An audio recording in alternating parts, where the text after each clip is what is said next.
ਜਿਹੜਾ ਐਕਸ਼ਨ ਪੰਜਾਬ ਸਰਕਾਰ ਦੇ ਵੱਲੋਂ ਕੀਤਾ ਗਿਆ, ਤੁਹਾਨੂੰ ਉਮੀਦ ਹੈ ਸੀ ਵੀ ਇਸ ਤਰ੍ਹਾਂ ਦਾ ਐਕਸ਼ਨ ਹੋ ਜਾਊਗਾ? ਤੇ ਉਹ ਭਗਵੰਤ ਮਾਨ ਨੇ ਰਿਪੀਟ ਕਰ ਦਿੱਤੀ ਆ, ਲੋਕਾਂ ਦੇ ਚੇਤਿਆਂ ਦੇ ਵਿੱਚ ਫਿਰ ਵਸਾ ਦਿੱਤੀ ਆ ਵੀ ਮੈਂ ਭਾਈ ਉਹਨਾਂ ਹੀ ਰਾਜਿਆਂ ਜਿਹੜੇ ਔਰੰਗਜ਼ੇਬ ਦੇ ਨਾਲ ਸੀਗੇ, ਮੈਂ ਉਹਨਾਂ ਜਿਹੜੇ ਹਿਟਲਰਸ਼ਾਹੀ ਚਲਾਉਂਦੇ ਰਹੇ ਜੇ, ਮੈਂ ਉਹਨਾਂ ਦੇ ਵਿੱਚੋਂ ਜਿਹੜੇ ਨਾਦਰਸ਼ਾਹੀ ਚਲਾਉਂਦੇ ਰਹੇ ਆ। ਤੇ ਅੱਜ ਤੁਹਾਨੂੰ ਗੱਲਬਾਤ ਲਈ ਸੱਦ ਕੇ ਤੇ ਇਸ ਤਰੀਕੇ ਦੇ ਨਾਲ ਮੈਂ ਤੁਹਾਡਾ ਅੰਦੋਲਨ ਜਿਹੜਾ ਖਦੇੜਨਾ ਵਾ, ਪਰ ਇਹਦੇ ਤੇ ਹੁਣ ਹੋਰ ਅੰਦੋਲਨਕਾਰੀ ਕਿਸਾਨ ਤੇ ਪੰਜਾਬ ਦੇ ਦੇਸ਼ ਦੇ ਲੋਕ ਹੋਰ ਪਰਪੱਕ ਹੋ ਕੇ ਨਿਕਲਣ ਵੀ ਜਿੱਦਾਂ ਦਾ ਤੁਸੀਂ ਇੱਥੇ ਗੁੰਡਾ ਰਾਜ ਕਾਇਮ ਕਰਨਾ ਚਾਹੁੰਦੇ ਜੀ ਭਗਵੰਤ ਮਾਨ ਜੀ, ਜਾਂ ਕੇਂਦਰ ਦੀਆਂ ਏਜੰਸੀਆਂ ਜਾਂ ਕੇਂਦਰ ਕਰਵਾਉਣਾ ਚਾਹੁੰਦਾ ਵਾ, ਇਹ ਕਦੀ ਵੀ ਕਾਮਯਾਬ ਨਹੀਂ ਹੋਣ ਦੇਣਗੇ। ਭਾਈਚਾਰਿਆਂ ਦਾ ਦੇਸ਼ ਵਾ, ਭਾਈਚਾਰਿਆਂ ਦੇ ਵਿੱਚ ਜਿਹੜੀ ਸਾਂਝ ਉਹ ਪਰਪੱਕ ਰਹੂਗੀ। ਔਰ ਗਾਲਾਂ ਦੇ ਕੇ, ਕੇਸਾਂ ਤੋਂ ਫੜ ਕੇ, ਡਾਂਗਾਂ ਦੇ ਨਾਲ ਕੁੱਟ ਕੇ, ਔਰ ਮਤਲਬ ਇੰਨਾ ਬੁਰਾ ਵਿਹਾਰ ਕੀਤਾ ਵਾ ਕਿ ਜਿਹੜਾ ਉਹ ਅਣਮਨੁੱਖੀ ਤਸ਼ੱਦਦ ਆ। ਮਤਲਬ ਸਾਡੇ ਸਾਰਿਆਂ ਵਾਸਤੇ ਵੀ ਜੇਲ੍ਹਾਂ ਖੋਲ੍ਹ ਦੇਣ, ਕੋਈ ਇਸ ਗੱਲ ਦੀ ਪਰਵਾਹ ਨਹੀਂ, ਕਿਉਂਕਿ ਜੇਲ੍ਹਾਂ ਦੇ ਵਿੱਚ ਵੀ ਵੱਡੀ ਲੜਾਈ ਲੜਨ ਦੀ ਲੋੜ ਵਾ। ਟੀਵੀ 84 ਦੇ ਨਾਲ ਜੁੜੇ ਹੋ, ਮੈਂ ਰਜਿੰਦਰ ਸਿੰਘ। ਕਿਸਾਨਾਂ ਦੇ ਮੋਰਚੇ ਚੁਕਵਾਏ ਜਾਣ ਤੋਂ ਬਾਅਦ ਪਹਿਲਾ ਪ੍ਰੈਸ ਵਾਰਤਾਲਾਪ ਕੀਤਾ ਗਿਆ ਹੈ ਔਰ ਇਸੇ ਨੂੰ ਲੈ ਕੇ ਬਹੁਤ ਸਾਰੇ ਜਿਹੜੇ ਸੰਗੀਨ ਦੋਸ਼ ਨੇ ਉਹ ਮੌਜੂਦਾ ਸਮੇਂ ਦੇ ਵਿੱਚ ਜਿਹੜੀ ਤਤਕਾਲੀ ਰਾਜਸੀ ਤੌਰ ਤੇ ਪੰਜਾਬ ਦੀ ਧਿਰ ਹੈ ਉਹਨਾਂ ਦੇ ਉੱਪਰ ਨੇ, ਉਹਨਾਂ ਦੇ ਐਮਐਲਏਜ਼ ਨੇ, ਜਿਹਦੇ ਵਿੱਚ ਗੁਰਲਾਲ ਘਨੌਰ ਦੇ ਉੱਪਰ ਵੀ ਸੰਗੀਨ ਦੋਸ਼ ਲੱਗੇ, ਚਾਹੇ ਉਹ ਕਿਸਾਨਾਂ ਦਾ ਸਾਜੋ ਸਮਾਨ ਹੋਵੇ, ਟਰਾਲੀਆਂ ਦੀ ਗੱਲ ਹੋਵੇ।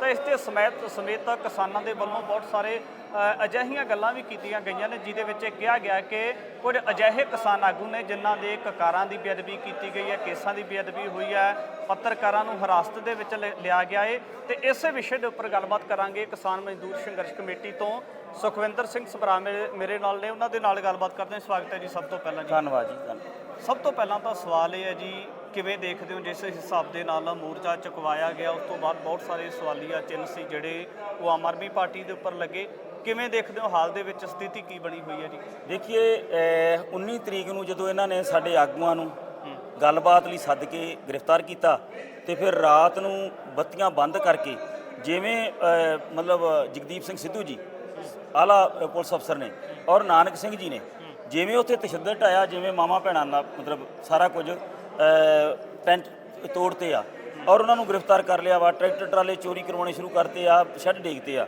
ਇਹਦੇ ਵਿੱਚੋਂ ਜਿੰਨੀ ਲੋਕਾਂ ਦੇ ਵਿੱਚ ਦਹਿਸ਼ਤ ਸੀ, ਅਸੀਂ ਉਹ ਦਹਿਸ਼ਤ 20 ਨੂੰ ਸਵੇਰੇ ਤੋੜ ਦਿੱਤੀ ਸੀ, ਕਿਉਂਕਿ 14 ਥਾਵਾਂ ਦੇ ਉੱਤੇ ਪੰਜਾਬ ਦੇ ਵਿੱਚ ਵੱਡੇ ਇਕੱਠ ਕੀਤੇ, ਫੋਰਸਾਂ ਸਾਡੇ ਘਰਾਂ ਦੇ ਵਿੱਚ ਬੈਠੀਆਂ ਸੀ ਤੇ ਲੋਕਾਂ ਨੇ ਇਕੱਠ ਕਰਕੇ ਉਹ ਦਹਿਸ਼ਤ ਤੋੜਤੀ ਵੀ ਜਿੱਦਾਂ ਦਾ ਤੁਸੀਂ ਇੱਥੇ ਗੁੰਡਾ ਰਾਜ ਕਾਇਮ ਕਰਨਾ ਚਾਹੁੰਦੇ ਜੀ ਭਗਵੰਤ ਮਾਨ ਜੀ, ਜਾਂ ਕੇਂਦਰ ਦੀਆਂ ਏਜੰਸੀਆਂ ਜਾਂ ਕੇਂਦਰ ਕਰਵਾਉਣਾ ਚਾਹੁੰਦਾ ਵਾ, ਇਹ ਕਦੀ ਵੀ ਕਾਮਯਾਬ ਨਹੀਂ ਹੋਣ ਦੇਣਗੇ। ਭਾਈਚਾਰਿਆਂ ਦਾ ਦੇਸ਼ ਵਾ, ਭਾਈਚਾਰਿਆਂ ਦੇ ਵਿੱਚ ਜਿਹੜੀ ਸਾਂਝ ਉਹ ਪਰਪੱਕ ਰਹੂਗੀ।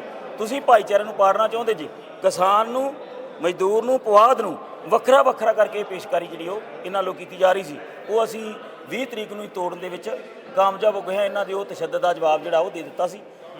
ਹੁਣ ਜਿੰਨੇ ਸਾਡੇ ਆਗੂ ਗ੍ਰਿਫਤਾਰ ਵਾ, ਉਹਨਾਂ ਆਗੂਆਂ ਦੀ ਜਿਹੜੀਆਂ ਸਾਡੀਆਂ ਮਾਵਾਂ ਭੈਣਾਂ ਜਿਨ੍ਹਾਂ ਦੇ ਵਿੱਚੋਂ ਬਜ਼ੁਰਗ ਨੇ 80 ਸਾਲ ਦੀਆਂ, ਉਹਨਾਂ ਨਾਲ ਜਦੋਂ ਪਰਸੋਂ ਤੇ ਕੱਲ੍ਹ ਮੁਲਾਕਾਤ ਪਾਈ ਆ ਤੇ 3 ਮੁਲਾਕਾਤਾਂ ਉਹਨਾਂ ਦੀਆਂ ਪੈ ਗਈਆਂ, ਉਹਨਾਂ ਨੇ ਸਾਫ਼ ਕਿਹਾ ਵਾ ਵੀ ਸਾਡੀ ਜ਼ਮਾਨਤ ਨਹੀਂ ਜੇ ਲਾਉਣੀ।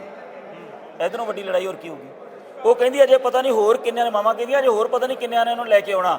ਮਤਲਬ ਸਾਡੇ ਸਾਰਿਆਂ ਵਾਸਤੇ ਵੀ ਜੇਲ੍ਹਾਂ ਖੋਲ੍ਹ ਦੇਣ, ਕੋਈ ਇਸ ਗੱਲ ਦੀ ਪਰਵਾਹ ਨਹੀਂ, ਕਿਉਂਕਿ ਜੇਲ੍ਹਾਂ ਦੇ ਵਿੱਚ ਵੀ ਵੱਡੀ ਲੜਾਈ ਲੜਨ ਦੀ ਲੋੜ ਵਾ। ਇੱਕ ਬੰਨੇ ਤਾਂ ਬਾਹਰ ਇਹ ਸਾਡਾ ਯੁੱਧ ਨਸ਼ਿਆਂ ਵਿਰੁੱਧ, ਤੇ ਜਿਹੜੇ ਜੇਲ੍ਹਾਂ 'ਚ ਨਸ਼ੇ ਚੱਲ ਰਹੇ ਆ ਉਹ ਕਿੱਥੋਂ ਆਉਂਦੇ, ਉੱਥੇ ਵੀ ਯੁੱਧ ਜਿਹੜਾ ਵਾ ਉਹ ਕਰਨ ਵਾਲਾ ਵਾ। ਜਿਹੜਾ ਐਕਸ਼ਨ ਪੰਜਾਬ ਸਰਕਾਰ ਦੇ ਵੱਲੋਂ ਕੀਤਾ ਗਿਆ, ਤੁਹਾਨੂੰ ਉਮੀਦ ਹੈ ਸੀ ਵੀ ਇਸ ਤਰ੍ਹਾਂ ਦਾ ਐਕਸ਼ਨ ਹੋ ਜਾਊਗਾ? ਵੇਖੋ, ਕਦੀ ਵੀ ਸਾਡੇ ਗੁਰੂਆਂ ਨੇ ਕਿਹਾ ਵੀ ਰਾਜੇ ਤੇ ਉਹ ਤੇਲ ਲਾ ਕੇ ਬਾਂਹ ਨੂੰ ਤਿਲਾਂ ਦੀ ਬੋਰੀ 'ਚ ਪਾ ਦੇ, ਜਿੰਨੇ ਤੇਲ ਲੱਗ ਜਾਣ ਉਹਨਾਂ ਦੀ ਗਿਣਤੀ ਕਰ ਲਿਓ, ਇੰਨੀਆਂ ਸਹੁੰ ਵੀ ਖਾ ਜੇ ਇਤਬਾਰ ਨਾ ਕਰਿਓ। ਇਹ ਗੱਲ ਪੱਕੀ ਆ ਤੇ ਉਹ ਭਗਵੰਤ ਮਾਨ ਨੇ ਰਿਪੀਟ ਕਰ ਦਿੱਤੀ ਆ, ਲੋਕਾਂ ਦੇ ਚੇਤਿਆਂ ਦੇ ਵਿੱਚ ਫਿਰ ਵਸਾ ਦਿੱਤੀ ਆ ਵੀ ਮੈਂ ਭਾਈ ਉਹਨਾਂ ਹੀ ਰਾਜਿਆਂ ਜਿਹੜੇ ਔਰੰਗਜ਼ੇਬ ਦੇ ਨਾਲ ਸੀਗੇ, ਮੈਂ ਉਹਨਾਂ ਜਿਹੜੇ ਹਿਟਲਰਸ਼ਾਹੀ ਚਲਾਉਂਦੇ ਰਹੇ ਜੇ, ਮੈਂ ਉਹਨਾਂ ਦੇ ਵਿੱਚੋਂ ਜਿਹੜੇ ਨਾਦਰਸ਼ਾਹੀ ਚਲਾਉਂਦੇ ਰਹੇ ਆ। ਤੇ ਅੱਜ ਤੁਹਾਨੂੰ ਗੱਲਬਾਤ ਲਈ ਸੱਦ ਕੇ ਤੇ ਇਸ ਤਰੀਕੇ ਦੇ ਨਾਲ ਮੈਂ ਤੁਹਾਡਾ ਅੰਦੋਲਨ ਜਿਹੜਾ ਖਦੇੜਨਾ ਵਾ, ਪਰ ਇਹਦੇ ਤੇ ਹੁਣ ਹੋਰ ਅੰਦੋਲਨਕਾਰੀ ਕਿਸਾਨ ਤੇ ਪੰਜਾਬ ਦੇ ਦੇਸ਼ ਦੇ ਲੋਕ ਹੋਰ ਪਰਪੱਕ ਹੋ ਕੇ ਨਿਕਲਣਗੇ। ਤੁਸੀਂ ਵਾਰਤਾਲਾਪ ਕੀਤਾ ਤਾਂ ਇਹਦੇ ਵਿੱਚ ਜ਼ਿਕਰ ਕੀਤਾ ਕਿ ਇੱਕ ਅਜਿਹਾ ਕਿਸਾਨ ਆਗੂ ਹੈ ਜਿਹਦੇ ਕੇਸਾਂ ਦੀ ਬੇਅਦਬੀ ਹੋਈ ਹੈ, ਬੁਰੇ ਤਰੀਕੇ ਦੇ ਨਾਲ ਤਸ਼ੱਦਦ ਕੀਤਾ ਗਿਆ ਉਹਦੇ ਉੱਪਰ, ਉਹ ਕਿਹੜਾ ਕਿਸਾਨ ਆਗੂ ਆ ਜੀ? ਸਾਡੇ ਬਲਵੰਤ ਸਿੰਘ ਜੀ ਬਹਿਰਾਮ ਕੇ, BKU ਬਹਿਰਾਮ ਕੇ ਦੇ ਪ੍ਰਧਾਨ ਨੇ, ਉਹਨਾਂ ਦੇ ਉੱਤੇ ਅਣਮਨੁੱਖੀ ਤਸ਼ੱਦਦ ਹੋਇਆ। ਕਿੰਨੇ ਕੀਤਾ ਜੀ?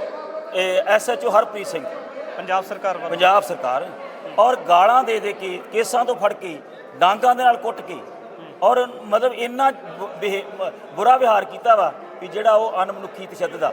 ਅਸੀਂ ਕਹਿੰਦੇ ਵੀ ਜੇ ਤੈਨੂੰ ਲੱਗਦਾ ਹੈ ਬਲਵੰਤ ਗੁਨਾਹਗਾਰ ਆ ਤੇ ਉਹਨੂੰ ਗ੍ਰਿਫਤਾਰ ਕਰਕੇ ਜੇਲ੍ਹ ਲੈ ਜਾਨੂੰ, ਜੇਲ੍ਹ ਨਹੀਂ ਲੈ ਕੇ ਗਿਆ, ਤਸ਼ੱਦਦ ਕਰਕੇ ਉੱਥੇ ਛੱਡ ਗਿਆ। ਸਾਡੀ ਇਹ ਮੰਗ ਵਾ ਪੰਜਾਬ ਸਰਕਾਰ ਤੋਂ ਵੀ ਉਹਨੂੰ ਐਸਐਚਓ ਨੂੰ ਜਿਹੜਾ ਵਾ ਉਹ ਬਰਖਾਸਤ ਕਰਕੇ ਘਰ ਭੇਜਿਆ ਜਾਵੇ। ਇਦਾਂ ਦੇ ਜਿਹੜੇ ਹੋਰ ਪੁਲਿਸ ਅਫਸਰ ਵਾ ਉਹਨਾਂ ਸਾਰਿਆਂ ਤੇ ਵੀ ਫੌਰਨ ਕਾਰਵਾਈ ਕੀਤੀ ਜਾਵੇ। ਸਾਡੀ ਮੰਗ ਵਾਜਦੇ ਇਸ ਪ੍ਰੈਸ ਕਾਨਫਰੰਸ ਕਵਰੇਜ ਕਰਦੇ ਹੋਏ ਪੱਤਰਕਾਰਾਂ ਦੀ ਵੀ ਗ੍ਰਿਫਤਾਰੀ ਕੀਤੀ ਗਈ ਹੈ ਜੀ। ਪੱਤਰਕਾਰ ਗ੍ਰਿਫਤਾਰ ਕੀਤੇ, ਉਹਨਾਂ ਦੇ ਕੈਮਰੇ ਤੋੜੇ ਗਏ ਆ, ਪਰ ਪੱਤਰਕਾਰ ਭਾਈਚਾਰੇ ਦੀ ਮੈਂ ਦਲੇਰੀ ਜਿਹੜੀ 13 ਤੋਂ 21 ਤੱਕ 2024 ਚ ਵੇਖੀ, ਉਹਦੇ ਨਾਲੋਂ ਵੀ ਵੱਧ ਦਲੇਰੀ ਦੇ ਨਾਲ ਜਦੋਂ ਕੈਂਪ ਟੁੱਟ ਰਿਹਾ ਸੀ, ਪੱਤਰਕਾਰ ਵੀਰ ਵਿੱਚ ਮੂਵੀਆਂ ਜਿਹੜੇ ਉਹ ਬਣਾ ਰਹੇ ਸੀ ਔਰ ਬੋਲ ਕੇ ਦੱਸ ਰਹੇ ਸੀ ਵੀ ਆਹ ਪੁਲਿਸ ਵਾਲੇ ਮੁਲਾਜ਼ਮ ਖਲੋਤੇ ਆ ਤੇ ਇੱਧਰ ਆਪਣਾ ਚੋਰੀ ਕਰਵਾਇਆ ਜਾ ਰਿਹਾ, ਆਹ ਟਰਾਲੀ ਪਵਾਈ ਜਾ ਰਹੀ ਆ। ਕਈ ਮੁਲਾਜ਼ਮ ਤੋਂ ਉਹਨਾਂ ਨੇ ਉਹ ਵਿਖਾਏ ਜਿਹੜੇ ਆਪ ਹੁੱਕ ਦੇ ਵਿੱਚ ਗੁੱਲਾ ਪਾ ਰਹੇ ਆ, ਚੋਰ ਨੂੰ ਲਿਜਾਣ ਵਾਸਤੇ ਲੈ ਜਾ ਭਾਈ, ਜਦੋਂ ਕਿ ਮਾਰਕੀਟ ਕਮੇਟੀ ਦੇ ਟਰੈਕਟਰ ਉੱਥੇ ਹੋਣੇ ਚਾਹੀਦੇ ਸੀ। ਹਲਕਾ ਵਿਧਾਇਕ ਨੇ ਆਪਣੇ ਅਸਰ ਸੂਕ ਵਾਲੇ ਦੇ ਟਰੈਕਟਰ ਉੱਥੇ ਮੰਗਾਏ ਆ, ਕਿਉਂਕਿ ਉੱਥੇ ਵੱਡੀ ਤਾਦਾਦ ਦੇ ਵਿੱਚ ਘੱਗਰ ਦੇ ਵਿੱਚੋਂ ਮਾਈਨਿੰਗ ਹੁੰਦੀ ਆ। ਹਲਕਾ ਵਿਧਾਇਕ ਗੁਰਲਾਲ ਘਨੌਰ ਨੇ ਇੱਕ 11 ਮੈਂਬਰਾਂ ਦੀ ਕਮੇਟੀ ਬਣਾਤੀ, ਉਹ ਕਹਿੰਦੇ ਮੇਰਾ ਰੋਲ ਹੀ ਨਹੀਂ ਇਹਦੇ ਵਿੱਚ ਕਿਸੇ ਵੀ ਟਰਾਲੀ ਚੋਰੀ ਦੇ ਵੇਖੋ ਜੇ ਗੁਰਲਾਲ ਘਨੌਰ ਦਾ ਰੋਲ ਨਹੀਂ ਤੇ ਫਿਰ ਉਹਨਾਂ ਦੇ ਜਿਹੜੇ ਰਿਸ਼ਤੇਦਾਰਾਂ ਦੇ ਘਰੋਂ ਟਰੈਕਟਰ ਬਰਾਮਦ ਹੋਏ ਆ, ਟਰਾਲੇ ਬਰਾਮਦ ਹੋਏ ਆ, ਉਹਨਾਂ ਬਾਰੇ ਕਿਉਂ ਨਹੀਂ ਮੂੰਹ ਖੋਲ੍ਹਦੇ? ਜਿਹੜੀਆਂ ਨਾਲ ਜਿਹੜੇ ਚੋਰ ਫੜੇ ਗਏ ਆ, ਜਿਨ੍ਹਾਂ ਦੇ ਘਰੋਂ ਟਰਾਲੀਆਂ ਫੜੀਆਂ, ਉਹਨਾਂ ਦੇ ਨਾਲ ਫੋਟੋਆਂ ਵਾਇਰਲ ਵਾ, ਉੱਤੇ ਕਿਉਂ ਨਹੀਂ ਮੂੰਹ ਖੋਲ੍ਹਦੇ? ਉਹਨਾਂ ਨੂੰ ਜਾਂ ਜੇਲ੍ਹ ਦੀਆਂ ਸਲਾਖਾਂ ਪਿੱਛੇ ਡੱਕ ਦੇਵੇ, ਆਪਣੇ ਰਿਸ਼ਤੇਦਾਰਾਂ ਦੀ ਗ੍ਰਿਫਤਾਰੀ ਪਵਾਵੇ ਪਰਚਾ ਕਰਕੇ। ਜਿਹੜੇ ਉੱਥੇ ਸਾਡੇ ਆਗੂ ਪਤਾ ਲੈਣ ਗਏ ਆ, ਤੇਜਵੀਰ ਤੇ ਮਾਂਗਟ ਜੀ, ਉਹਨਾਂ ਦੇ ਨਾਲ ਤਸ਼ੱਦਦ ਹੋਇਆ, ਹਰਪ੍ਰੀਤ ਨਾਲ ਤਸ਼ੱਦਦ ਹੋਇਆ, ਬੁਰੀ ਤਰ੍ਹਾਂ ਉਹਨਾਂ ਦੀ ਕੁੱਟਮਾਰ ਹੋਈ ਉੱਥੇ ਵੀ ਉਹ ਆਪਣੇ ਚੋਰੀ ਦੇ ਟਰੈਕਟਰ ਤੇ ਟਰਾਲੇ ਲੈਣ ਗਏ ਸੀ। ਮਤਲਬ ਇਹ ਜਿਹੜਾ ਨਾ ਵਰਤਾਰਾ, ਇਹ ਸਾਜ਼ਿਸ਼ ਤਹਿਤ ਸਾਰਾ ਵਰਤਾਇਆ ਵਾ ਤੇ ਜ਼ਿੰਮੇਵਾਰ ਇਹਦੇ ਤੇ ਕੇਂਦਰ ਤੇ ਪੰਜਾਬ ਸਰਕਾਰ, ਦੋਵੇਂ ਸਰਕਾਰਾਂ ਜ਼ਿੰਮੇਵਾਰ ਨੇ। ਲੰਬੇ ਸਮੇਂ ਤੋਂ ਸ਼ੰਭੂ ਤੇ ਖਨੌਰੀ ਡਟੇ ਹੋਏ ਹੋ, ਤੁਹਾਡੀ ਜਿਹੜੀ ਡਿਊਟੀ ਸੀ ਕਿਸਾਨ ਮਜ਼ਦੂਰ ਸੰਘਰਸ਼ ਕਮੇਟੀ ਦੀ ਸ਼ੰਭੂ ਬਾਰਡਰ ਦੇ ਉੱਪਰ ਲੱਗੀ ਹੋਈ ਸੀ, ਤੇ ਜਦੋਂ ਇਹ ਵਰਤਾਰਾ ਵਾਪਰਦਾ ਏ, ਪੰਧੇਰ ਸਾਹਿਬ ਕਿਸਾਨਾਂ ਦੀ ਮੀਟਿੰਗ ਦੀ ਅਗਵਾਈ ਕਰਨ ਵਾਸਤੇ ਚੰਡੀਗੜ੍ਹ ਦੇ ਵਿੱਚ ਹੁੰਦੇ ਨੇ, ਉਹਨਾਂ ਦੀ ਉੱਥੋਂ ਗ੍ਰਿਫਤਾਰੀ ਹੋ ਜਾਂਦੀ ਹੈ। ਫਿਰ ਜਿਹੜਾ ਤੁਸੀਂ ਉਸ ਵਕਤ ਕਿੱਥੇ ਸੀ ਜਦੋਂ ਕਿਸਾਨਾਂ ਦਾ ਮੋਰਚਾ ਚੁਕਵਾਇਆ ਜਾ ਰਿਹਾ ਸੀ? ਮੈਂ ਉਸ ਦਿਨ, ਸਾਡਾ ਇੱਕ ਜ਼ਿਲ੍ਹੇ ਦਾ ਆਗੂ ਬਹੁਤ ਜ਼ਿਆਦਾ ਗੰਭੀਰ ਬਿਮਾਰ ਸੀ, ਉਹਨਾਂ ਨੂੰ ਲੈ ਕੇ ਬਠਿੰਡੇ ਤੋਂ 80 ਕਿਲੋਮੀਟਰ ਦੂਰ ਲੱਗਿਆ ਸੀ ਤੇ ਮੈਨੂੰ ਜਦੋਂ ਪਤਾ ਲੱਗਾ, ਮੈਂ ਰਾਤ 6 ਵਜੇ ਉੱਥੋਂ ਤੁਰਿਆ। ਰਸਤੇ ਦੇ ਵਿੱਚ ਪੁਲਿਸ ਨਹੀਂ ਦੇਖੀ ਤੁਸੀਂ? ਸਾਰਾ ਕੁਝ ਵੇਖਿਆ, ਸਾਰਾ ਕੁਝ ਵੇਖਿਆ। ਪੁਲਿਸ ਦੇ ਮੈਨੂੰ ਉਹ ਮੁਲਾਜ਼ਮ ਵੀ ਮਿਲੇ ਜਿਨ੍ਹਾਂ ਨੇ ਮੇਰੀ ਚੈੱਕ ਕਰਨ ਤੋਂ ਬਾਅਦ ਕਿਹਾ ਵੀ ਸੁਭਰਾ ਜੀ ਰਸਤਾ ਬਦਲ ਲਿਓ। ਆ ਰਸਤੇ ਦੇ ਵਿੱਚ ਆਣ ਕੇ ਮੇਰੀ ਗੱਡੀ ਵੀ ਚੋਕ ਹੋਈ ਬਠਿੰਡੇ, ਔਰ ਗੱਡੀ ਰੋਕ ਕੇ ਮੈਂ ਰਾਤ 1 ਵਜੇ ਆਪਣੀ ਟੀਮ ਨੂੰ ਆਣ ਕੇ ਸਾਰੀ ਨੂੰ ਇਕੱਠੇ ਹੋ ਗਏ ਤੇ ਅਗਲੇ ਦਿਨ ਦੀ ਰਣਨੀਤੀ ਬਣਾਈ ਔਰ ਡੀਸੀ ਦਫ਼ਤਰਾਂ ਤੇ ਧਰਨੇ ਦੇ ਕੇ ਜਿਹੜਾ ਲੋਕਾਂ ਦੇ ਮਨਾਂ ਦੇ ਵਿੱਚ ਦਹਿਸ਼ਤ ਸੀ, ਜਿਹੜੀ ਘਰੀ ਪੁਲਿਸ ਬੈਠੀ ਸੀ, ਉਹਨੂੰ ਪੁਲਿਸ ਨੂੰ ਆਖਿਆ ਵੀ ਅਸੀਂ ਇੱਥੇ ਹੀ ਆ ਗਏ, ਆ ਜਾਓ ਹੁਣ ਕਿਉਂ ਕਰਨਾ। ਮਤਲਬ ਇਹ ਐਂ ਆ ਵੀ ਜਿਵੇਂ ਇਹਨਾਂ ਨੇ ਨੈਰੇਟਿਵ ਸਿਰਜਿਆ ਸੀ ਨਾ ਵੀ ਸ਼ਾਇਦ ਅਸੀਂ ਮਤਲਬ ਇਹਨਾਂ ਨੂੰ ਖਦੇੜ ਕੇ ਤੇ ਘਰੀ ਵਾੜ ਦਿਆਂਗੇ, ਡਰਦੇ ਫੋਨ ਨਹੀਂ ਖੋਲਣਗੇ। ਫੋਨ ਵੀ ਚੱਲਦੇ ਰਹੇ ਆ, ਘਰਾਂ ਦੇ ਵਿੱਚੋਂ ਵੀ ਨਿਕਲੇ ਆ, ਲੋਕਾਂ ਨੂੰ ਵੀ ਇਕੱਠਿਆਂ ਕੀਤਾ ਤੇ ਅੱਗੇ ਵੀ ਇਕੱਠੇ ਕਰਾਂਗੇ, ਕਿਉਂਕਿ ਲੜਾਈ ਜਿਹੜੀ ਆ ਉਹ ਇਸ ਟਾਈਮ ਤੇ ਇਸ ਪੜਾਅ ਤੇ ਪਹੁੰਚ ਗਈ। ਜੱਬੇ ਬਾਣ ਲੱਗ ਗਿਓ ਤਵੇ ਰੋਸ ਜਾਗਿਓ। ਅੱਜ ਲੋਕਾਂ ਦੇ ਮਨਾਂ ਦੇ ਵਿੱਚ ਰੋਸ ਵਾ, ਜੋ ਭਗਵੰਤ ਮਾਨ ਦੀ ਸਰਕਾਰ ਦੀ ਕਿਰਕਰੀ ਹੋ ਗਈ ਆ, ਇਹਦੀ ਭਰਪਾਈ ਕਰਨੀ ਬਹੁਤ ਮੁਸ਼ਕਿਲ ਹੈ। ਹਿਰਾਸਤ ਦੇ ਵਿੱਚ ਲਏ ਗਏ ਕਿਸਾਨ ਆਗੂਆਂ ਦੇ ਨਾਲ ਕੋਈ ਵਾਰਤਾਲਾਪ ਜਾਂ ਕੋਈ ਮਿਲਣੀ ਹੋਈ ਤੁਹਾਡੀ ਅਜੇ ਤੱਕ? ਵੇਖੋ, ਸਾਡੇ ਮੁਲਾਕਾਤ ਕਰਕੇ ਆਏ ਸਾਡੇ ਆਗੂ, ਸਾਡੇ ਆਗੂਆਂ ਨੇ, ਮਾਵਾਂ ਭੈਣਾਂ ਨੇ ਕਿਹਾ ਵੀ ਅਸੀਂ ਬਿਲਕੁਲ ਸਾਡੀਆਂ ਜ਼ਮਾਨਤਾਂ ਨਾਲ ਆਇਓ, ਸਾਡੀ ਬਿਨਾਂ ਸ਼ਰਤ ਰਿਹਾਈ ਜਦੋਂ ਹੋਊਗੀ ਉਦੋਂ ਕਰਵਾ ਲਾਂਗੇ, ਨਹੀਂ ਤੇ ਸਾਡੀਆਂ ਜ਼ਮਾਨਤਾਂ ਲਾਉਣ ਦੀ ਕੋਈ ਲੋੜ ਨਹੀਂ। ਇਹ ਸਾਨੂੰ ਵੱਡੀ ਗੱਲ ਜਿਹੜੀ ਲੱਗੀ ਆ। ਪੰਧੇਰ ਸਾਹਿਬ ਹੁਣਾਂ ਦੇ ਨਾਲ, ਡੱਲੇਵਾਲ ਸਾਹਿਬ ਬਿਲਕੁਲ ਸਾਡੇ ਆਗੂ ਮਿਲ ਕੇ ਆਏ ਆ। ਡੱਲੇਵਾਲ ਸਾਹਿਬ ਨਾਲ ਵੀ ਕੱਲ ਮੀਟਿੰਗਾਂ ਹੋਈਆਂ ਵਾ, ਦੋਵਾਂ ਫੋਰਮਾਂ ਦੇ ਆਗੂ ਜਿਹੜੇ ਮਿਲੇ ਆ। ਮਤਲਬ ਜਿਹੜਾ ਇਹਨਾਂ ਨੇ ਨੈਰੇਟਿਵ ਸਿਰਜ ਲਿਆ ਸੀ, ਉਹਦੇ ਤੋਂ ਮਤਲਬ ਧੱਕ ਕੇ ਪਿੱਛੇ ਲਾ ਦਿੱਤਾ। ਡੱਲੇਵਾਲ ਸਾਹਿਬ ਬਾਰੇ ਬਹੁਤ ਸਾਰੀਆਂ ਖਬਰਾਂ ਆਈਆਂ ਕਿ ਉਹਨਾਂ ਨੇ ਜਿਹੜੀ ਮੈਡੀਕਲ ਸਹੂਲਤ ਹੈ ਉਹ ਲੈਣੀ ਬੰਦ ਕਰ ਦਿੱਤੀ ਹੈ ਔਰ ਨਾਲ ਹੀ ਜਿਹੜਾ ਪਾਣੀ ਵੀ ਪੀਣਾ ਬੰਦ ਕਰ ਦਿੱਤਾ ਹੈ। ਤਾਂ ਕੀ ਹਾਲਾਤ ਕੀ ਬਣੇ ਹੋਏ ਆ ਇਸ ਵਕਤ ਉਹਨਾਂ ਦੇ? ਡੱਲੇਵਾਲ ਸਾਹਿਬ ਦਾ ਸਿਰੜ ਜਿਹੜਾ ਵਾ ਉਹ ਕਾਮਯਾਬ ਆ, ਕਿਉਂਕਿ ਮਤਲਬ ਸਿਰ ਜਾਏ ਤਾਂ ਜਾਏ, ਮੇਰਾ ਸਿੱਖੀ ਸਦਕਾ ਨਾ ਜਾਏ। ਉਹਨਾਂ ਨੇ ਉਹ ਸਿਰੜ ਜਿਹੜਾ ਉਹ ਕਾਮਯਾਬ ਰੱਖਿਆ ਹੋਇਆ ਵਾ, ਪਾਣੀ ਵੀ ਛੱਡਿਆ ਵਾ, ਟ੍ਰੀਟਮੈਂਟ ਵੀ ਛੱਡੀ ਆ।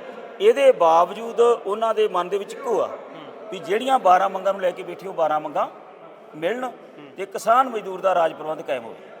ਰੱਬ ਨਾ ਕਰੇ ਜੇ ਕੋਈ ਅਣਹੋਣੀ ਵਾਪਰ ਜਾਂਦੀ ਹੈ, ਪੁਲਿਸ ਦੀ ਹਿਰਾਸਤ ਦੇ ਵਿੱਚ ਨੇ, ਫਿਰ ਜ਼ਿੰਮੇਵਾਰ ਕੌਣ ਹੋਊਗਾ? ਮਾਹੌਲ ਕਿੱਦਾਂ ਦਾ? ਪੰਜਾਬ ਦੀ ਸਰਕਾਰ ਜ਼ਿੰਮੇਵਾਰ ਆ, ਕੇਂਦਰ ਦੀ ਸਰਕਾਰ ਜ਼ਿੰਮੇਵਾਰ, ਕੇਂਦਰ ਦੇ ਮੰਤਰੀ ਸ਼ਿਵਰਾਜ ਚੌਹਾਨ ਜ਼ਿੰਮੇਵਾਰ, 3 ਮੀਟਿੰਗਾਂ ਲਾ ਕੇ ਚਲੇ ਗਏ, ਚੌਥੀ ਮੀਟਿੰਗ 4 ਤਰੀਕ ਨੂੰ ਫਿਰ ਕਰਕੇ ਹੁਣ 22 ਤੇ ਲੈ ਗਏ ਆ, ਔਰ ਪੈਰਾਮਿਲਟਰੀ ਫੋਰਸਾਂ ਨਾਲ ਦਿੱਤੀਆਂ ਵਾ ਪੰਜਾਬ ਪੁਲਿਸ ਨੂੰ। ਕਹਿ ਰਿਹਾ ਸਾਡਾ ਕੋਈ ਗੁਨਾਹ ਨਹੀਂ ਗਾ, ਅਸੀਂ ਕਿਸਾਨਾਂ ਦਾ ਅੰਦੋਲਨ ਨਹੀਂ ਚੁਕਾਇਆ, ਪਰ ਸਾਰਾ ਕੁਝ ਨਾਲ ਵਾ।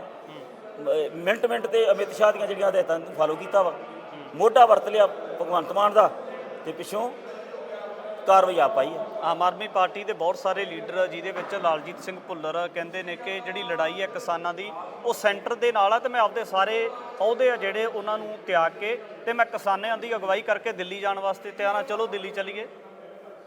ਅਸੀਂ ਕਹਿੰਦੇ ਆ ਵੀ ਦਿੱਲੀ ਸੀ ਉਦੋਂ ਜਿਹੜੇ ਧਰਨਿਆਂ ਜਾ ਕੇ ਬੈਠਾ ਤੇ ਜਿੱਥੋਂ ਉਹਨੂੰ ਮੰਤਰੀ ਮੰਡਲ ਦੇ ਵਿੱਚ ਥਾਂ ਮਿਲੀ ਆ, ਜਿੱਥੋਂ ਐਮਐਲਏ ਬਣਿਆ ਤਾਂ ਅੱਜ ਕੈਬਨਿਟ ਮੰਤਰੀ ਆ।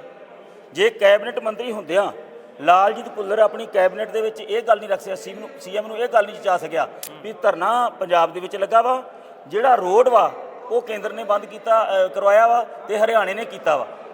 ਇਹ ਧਰਨਾਕਾਰੀਆਂ ਨੂੰ ਖਦੇੜਨਾ, ਇਹ ਤਾਂ ਕਹਿ ਰਿਹਾ ਵੀ ਅੱਗੋਂ ਰੋਡ ਖਿਲਾ ਦਿਓ ਤੇ ਅਸੀਂ ਦਿੱਲੀ ਜਾਵਾਂਗੇ। ਜਿਹੜਾ ਪੀਲਾ ਪੰਜਾ ਕੈਂਪਾਂ ਦੇ ਉੱਤੇ ਚਲਾਇਆ ਵਾ, ਇਹ ਪੀਲਾ ਪੰਜਾ ਕਿਤੇ ਉਹ ਕੰਧ ਤੋੜ ਨਹੀਂ ਲੱਗਦਾ ਜਿਹੜੀ ਪੰਜਾਬ ਦੀ ਸਰਹੱਦ ਦੇ ਵਿੱਚ ਲੱਗੀ ਆ ਕੰਧ, ਤੇ ਫਿਰ ਲੋਕ ਮਤਲਬ ਹੋਰ ਮਾਣ ਸਤਿਕਾਰ ਕਰਦੇ ਇਹਨਾਂ ਨੂੰ ਹੋਰ ਸ਼ਾਬਾਸ਼ੀ ਦਿੰਦੇ ਵੀ ਰਸਤਾ ਖਿਲਾ ਦਿੱਤਾ। ਤੇ ਜਿਸ ਦਿਨ ਰਸਤਾ ਖਿਲਾਉਂਦੇ ਉਦਣ ਉਹ ਟਰਾਲੇ ਕਿਸਾਨਾਂ ਨੇ ਆਪ ਗੁੱਲਾ ਪਾ ਕੇ ਤੇ ਦਿੱਲੀ ਨੂੰ ਤੋਰ ਦੇਣੇ ਸੀ। ਇੱਕ ਵੱਡਾ ਸਵਾਲ ਲੋਕਾਂ ਦੇ ਮਨਾਂ ਦੇ ਵਿੱਚ ਹੈ ਕਿ ਜਿਹੜੀ ਕਿਸਾਨਾਂ ਦੀ ਕਿਤੇ ਨਾ ਕਿਤੇ ਵੱਖੋ ਵੱਖਰੇ ਰਾਹ ਬਣੇ ਹੋਏ ਆ ਕਿਸਾਨ ਜਥੇਬੰਦੀਆਂ ਦੇ, ਜੇ ਏਕਤਾ ਦੇ ਵਿੱਚ ਹੁੰਦੇ ਤੇ ਇਸ ਤਰੀਕੇ ਦੀ ਜਿਹੜੀ ਅਣਹੋਣੀ ਹੈ ਜਾਂ ਇਸ ਤਰੀਕੇ ਦਾ ਘਟਨਾਕ੍ਰਮ ਨਹੀਂ ਸੀ ਵਾਪਰਨਾ। ਕੀ ਲੱਗਦਾ ਕਿ ਭਵਿੱਖ ਨੂੰ ਲੈ ਕੇ ਕੋਈ ਇਸ ਤਰੀਕੇ ਦੀ ਰਣਨੀਤੀ ਘੜੀ ਜਾ ਸਕਦੀ ਹੈ ਕਿ ਏਕਤਾ ਦੇ ਵਾਂਗ ਜਾਂ ਪਹਿਲਾਂ ਦੇ ਵਾਂਗ ਜਿਹੜਾ ਐਸਕੇਐਮ ਇਕੱਤਰ ਦੇ ਵਿੱਚ ਇਕੱਠਿਆਂ ਫੈਸਲੇ ਲੈਂਦਾ ਸੀ, ਉਹਨਾਂ ਫੈਸਲਿਆਂ ਤੇ ਫੁੱਲ ਚੜਾਏ ਜਾ ਸਕਣ?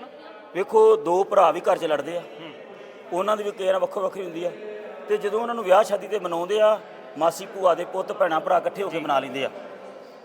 ਇਸੇ ਤਰ੍ਹਾਂ ਹੀ ਇਹ ਵੀ ਸਾਡੇ ਭਰਾ ਹੀ ਨੇ, ਅਸੀਂ ਭਾਈਚਾਰਾ ਵਾਂ, ਅਸੀਂ ਅੱਜ ਵੀ ਮਾਣ ਸਤਿਕਾਰ ਕਰਦੇ ਹਾਂ। ਔਰ ਉਹਨਾਂ ਨੇ ਜਿਸ ਤਰੀਕੇ ਨਾਲ ਹਾਂ ਦਾ ਨਾਅਰਾ ਮਾਰਿਆ, ਜਿਵੇਂ ਉਹਨਾਂ ਨੇ ਮੀਟਿੰਗ ਛੱਡਤੀ, ਇਹ ਆਉਣ ਵਾਲੇ ਦਿਨਾਂ ਦੇ ਮਤਲਬ ਸ਼ੁਭ ਸੰਕੇਤ ਆ। ਵਿੱਚੇ ਮੀਟਿੰਗ ਛੱਡ ਕੇ ਤੁਰ ਜਾਣਾ, ਮੰਤਰੀਆਂ ਦੀ ਖੁੱਡੀਆਂ ਤੇ ਉਹਦੇ ਆਪਣਾ ਦੀ ਤੋਹੀਨ ਵਾ।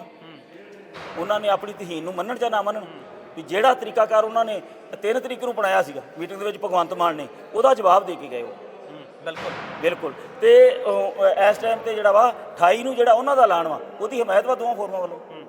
ਆਉਣ ਵਾਲੇ ਦਿਨਾਂ ਦੇ ਵਿੱਚ ਇਹ ਸਾਰਾ ਕੁਝ ਇਕੱਠਾ ਹੁੰਦਾ ਨਜ਼ਰ ਆਊਗਾ। 31 ਮਾਰਚ ਦਾ ਜਿਹੜਾ ਪ੍ਰੋਗਰਾਮ ਆ ਮੰਤਰੀਆਂ ਦੇ ਘਰਾਂ ਦਾ ਘਿਰਾਓ ਕਰਨ ਦਾ, ਕੱਲਾ ਮੰਤਰੀਆਂ ਦੇ ਘਰਾਂ ਦਾ ਘਿਰਾਓ ਹੋਊ ਜਾਂ ਐਮਐਲਏਆਂ ਦੇ ਘਰਾਂ ਦਾ ਘਿਰਾਓ? ਹਾਲ ਦੀ ਘੜੀ ਮੰਤਰੀਆਂ ਦਾ, ਇਹਦੋਂ ਅੱਗੇ ਫਿਰ ਵਿਚਾਰ ਕਰਾਂਗੇ। ਬਿਲਕੁਲ, ਕਿਸਾਨ ਜਥੇਬੰਦੀਆਂ ਦੇ ਨਾਲ ਗੱਲ ਜਿਹੜੀ ਅਗਲੀ ਪਲੈਨਿੰਗ ਹੈ ਉਸ ਦੇ ਬਾਬਤ ਵਿਚਾਰ ਚਰਚਾ ਕੀਤੀ ਆ। ਦੇਖਣਾ ਹੋਵੇਗਾ ਇਸ ਤੋਂ ਅਗਲਾ ਜਿਹੜਾ ਪ੍ਰੋਗਰਾਮ ਦਿੱਤਾ ਗਿਆ ਹੈ, ਇਸ ਨੂੰ ਫਿਰ ਪ੍ਰਭਾਵਸ਼ਾਲੀ ਬਣਾਉਣ ਵਾਸਤੇ ਹੋਰ ਕਿਹੜੇ ਪੈਂਤੜੇ ਉਲੀਕੇ ਜਾਂਦੇ ਨੇ। ਅੱਗੇ ਵੀ ਤਮਾਮ ਸਾਰੇ ਵਿਸ਼ਿਆਂ ਦੇ ਬਾਬਤ ਗੱਲਬਾਤ ਲੈ ਕੇ ਹਾਜ਼ਰ ਹੋਵਾਂਗੇ। ਧੰਨਵਾਦ।